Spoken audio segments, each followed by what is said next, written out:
Ilir Meta do të vijojë të qëndrojë në burg, pasi gjykata e apelit të posaçëm ka rrëzuar kërkesën e tij për zvendësimin e masës së sigurisë arrest në burg me një masë më të butë.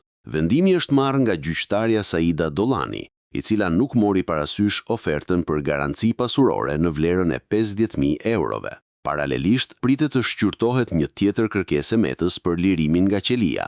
Ish-presidenti akuzohet për 3 vepra penale, të cilat i u komunikuan më 4 gusht 2025 në kuadër të dosjes CEZ-DIA dhe lobimit në Shtetet e Bashkuara. Akuzat ndaj tij përfshin fshehje pasurie, pastrim parash dhe korrupsion. Ilir Meta ndodhet në paraburgim që prej tetorit 2024, ndërsa Monika Kryemadhi është nën masën e detyrimit për paraqitje. Në të njëjtën dosje, përfshihen edhe hetime ndaj nënës së Monika Kryemadhit, si dhe ndaj Piro Xhixhos dhe Ema Qokut. Të pandehurit akuzohen për disa vepra penale, mes tyre korrupsion pasiv, pastrim parash dhe mosdeklarim pasurie.